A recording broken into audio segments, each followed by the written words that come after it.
going to be really stupid, but I want to kind of show you just real quick the difference between having a light that is above you, just the standard room light, versus having some studio lights on. I don't know, just a small thing. And then this one is without color correction on. And none of that has any bearing on what I actually want to talk about today, so maybe I need to go ahead and get into that before we get into anything else. Is our president stupid? Like, yes, I understand. He's Donald Trump, the president of the United States, is a moron who is also incredibly smart. There are things that he is very good at convincing people of, because that is how con artists work. Good con artists are not entirely idiotic, but they do idiotic things, like trying to con people. So there's a whole narrative going around right now that the attack on Ilhan Omar was done in a sort of staged way. So she wasn't actually attacked by anybody. This was an entirely staged thing. Now, I obviously have no evidence one way or the other as to whether or not this was a staged attack. I can't possibly have that evidence, and barely anybody who's making the claims that they do know for a fact that this was or was not staged also can't possibly have that evidence without an actual investigation having been done, a deeper investigation than just looking at videos on the internet. But we're going to very quickly look at the video of her being attacked, and we're going to point out some strange things. DHS Secretary Kristi Noem must resign or face impeachment. Okay, so I want you to notice something real quick in this. Did you notice that her initial reaction immediately to an assailant coming at her was to attack, was to not freeze, but to immediately take action? Now, I've seen some people who have tried to do like behavior analysis of this say that, oh, that means it's staged. You should have a moment of freezing. But like, I feel like most people who have been in the like center of conflict for a very, very long amount of time likely are going to have this kind of response. They're likely going to have the response of immediately going on the offensive because they go, oh, no, my options are flee or hit you, and I'm a politician in front of a camera. It looks way better for me to just fucking hit you. Now, there are some other people who are going to look at this and say she didn't immediately go seek medical attention. That means that this was staged. But I just want to take you over here for a moment to the assassination attempt of Theodore Roosevelt, where he was shot with a bullet and then said, oh, well, I'm not coughing up blood. I'm going to keep fucking going. Problems with the dude's politics aside, you have to admit that as a politician who had some level of training with being in front of a camera and being in front of people, making that kind of decision used to be the thing that made you a legend. Being a person who fought in the face of that adversity, as opposed to buckling down and going for safety like a normie citizen would. That used to be a thing that we used to say that somebody was engaging in behavior that we would expect of a leader. And in fact, a lot of the people who were arguing that Ilhan Omar should not have done this, and that this is evidence that this was staged, actually have a hero who did this exact fucking thing for something that was far more dangerous. Let me get my shoes. I got you, sir. Let me get my shoes, sir. Hold that in your head. It's bloody. So we gotta move to the bus. Let me get my shoes. Okay, my shoes down. My shoes. Watch out. Wait.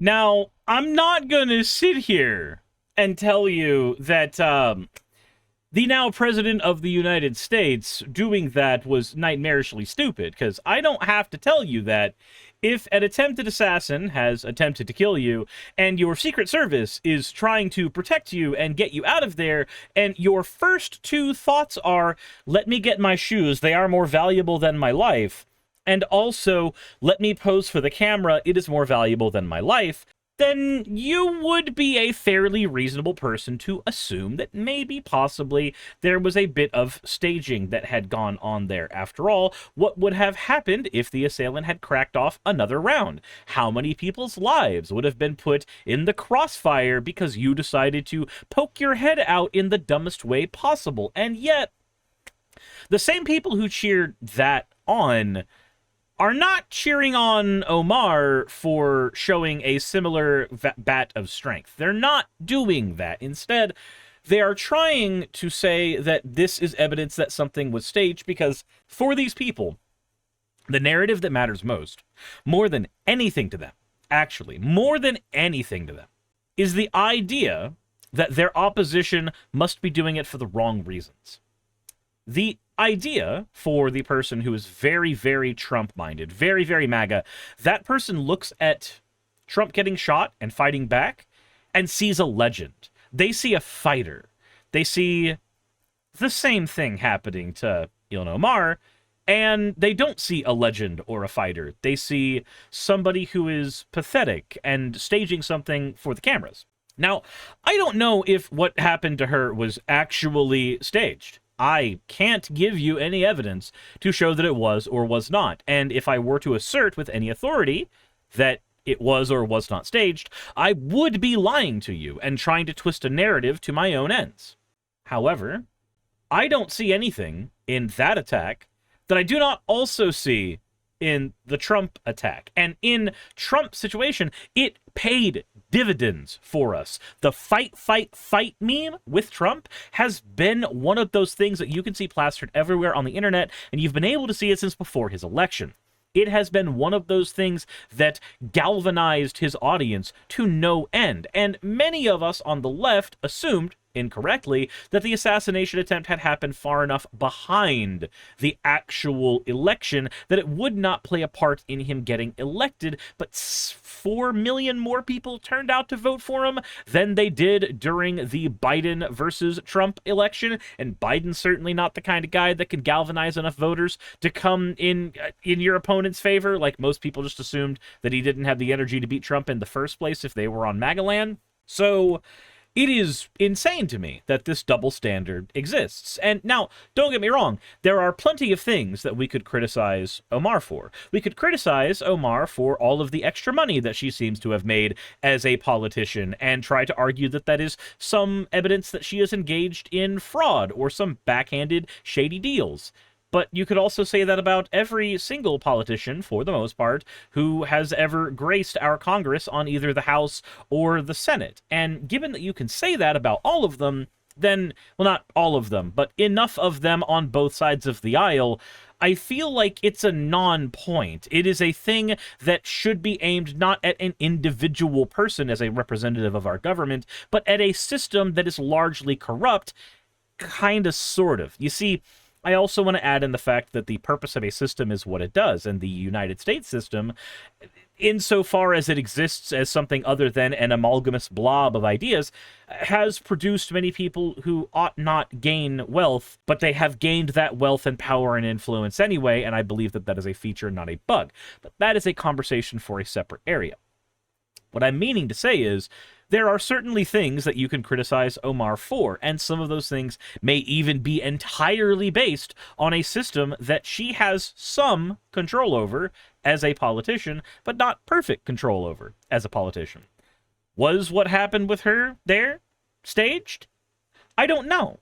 But I also know that there's a system that benefits her to either stage something like that or get hit with a liquid, recognize it smells horrible, recognize you don't feel any immediate pain, and simply go on with your business and do what you're doing and try to show strength. Because here's the catch-22 of that particular system. You see, whatever option she took was going to be read the same way from the right wing. Because we have a system right now that values partisanship. Just like we have a capitalistic system that values money in such a way that people can get into corrupt positions of power in just some astronomically stupid methods, we also have a system of politics that favors you being partisan so much that The leaving response and the fighting response are both the correct response if you're on the left, and the leaving response and the fighting response are both the incorrect response if you're on the right. Give me a second to demonstrate. If you are on the right and she leaves, then your narrative becomes, oh my god, what a fucking coward. Look at what our guy did when it was a bullet. But when it's just some fucking vinegar, you run away? What a pussy. That's the right-wing spin on this situation if she were to have followed proper poison control procedures. The reality we live in right now is one where she continued doing what she was doing despite the advice of the betters around her, which is exactly what happened with Trump. He tried to continue doing what he was doing, trying to get fucking shoes and all kinds of deranged shit. But because he was on the right wing, the narrative is strength. When you're on the left wing, the narrative for that is stupidity.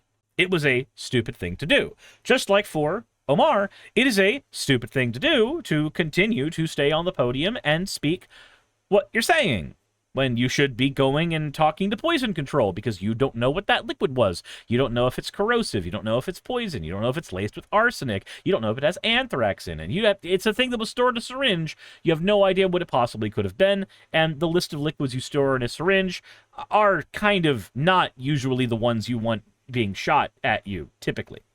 But at the same time, there is the other side of that coin, where this showed strength.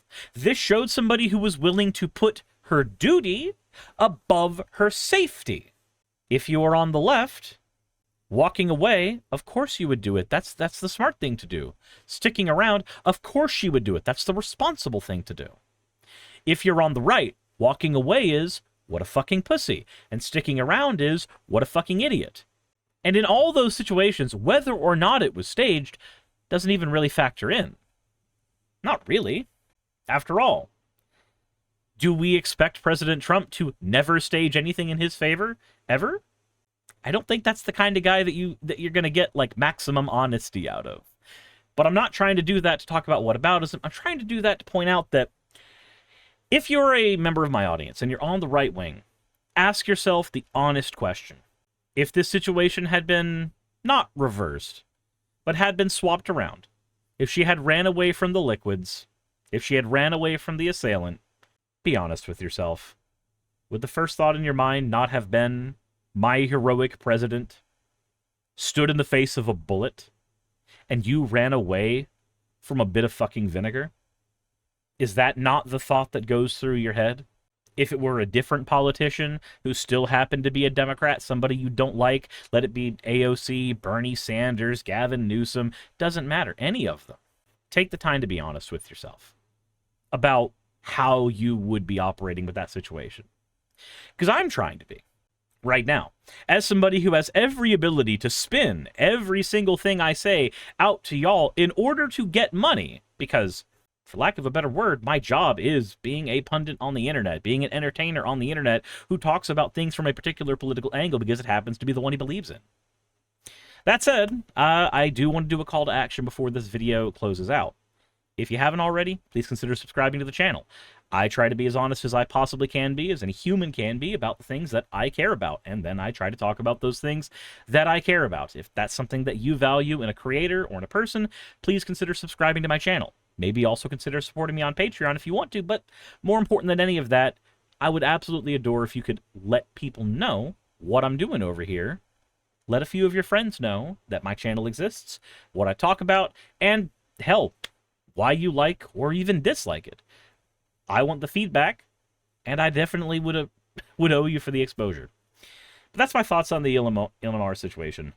I think that while we could get up in arms in a variety of ways about whether or not this was a staged thing or whether or not this was something where it's an escalation of right-wing violence, and absolutely, we can talk about the fact that our president downplayed the entire thing. That's probably more important, actually. More important than the staging part of the conversation, because that part of the conversation gets concluded if an investigation finds that there was previous contact, previous conversations. You get the information about whether or not it's staged from that. You don't get it from trying to, like, read little bits of body language every single time. You're not going to be able to manage that. That's fucking pickup artist bullshit. But there is an interesting conversation to be had about how our president responded, because when our president was told about the Ilhan Omar situation, was asked if he had seen the video, he basically said, I hope I never have to see a video of her. I have no idea what happened there. And she probably staged it anyway. And there's that bit there, isn't it? The guy who did the same fucking thing, when told that a politician from the other side of the aisle did it, it must have been staged. It must have been staged. The minute they're on another part of the aisle, the minute that they are the opposition, who hasn't spent enough time aggrandizing you, sucking your toes, when they engage in the exact same behavior you did, it must be for illicit reasons. It must be because it was staged. It can't be because she thought that showing strength would be the correct thing to do. But when you do that thing, Mr. President, you're the special exception to the rule. And all the sycophants in MAGA world believe the same damn thing. Again, if you are an audience member of mine, you are on the right. Please take this time to do some self-reflection on how you actually analyze this situation. Take a step back from your political party. Take a step back from your ideology and try to look at this objectively. And I want to know where you come to in the comment section. That said, thank you for watching. Subscribe if you haven't already. Shorter one than usual, but I wanted to get my thoughts out on this. I will see you all tomorrow. Hey, you made it to the end. I want to give an extra thanks to the patrons who allow me to do this full time. I want to thank Aaron Rail, Astral, Britzkrieg, Jemshin, Poundini, Red Joker, Victoria, Jonas, Craig, Tarika, Fireshard, Smiling GM, John, Dren Hadamada, Creeper, Sagitt, you know I'm not saying that last part, Valis of Sereth, Ottoman Angel, Rooster Rachel, and Fire Panda, who are all my $20 and up patrons.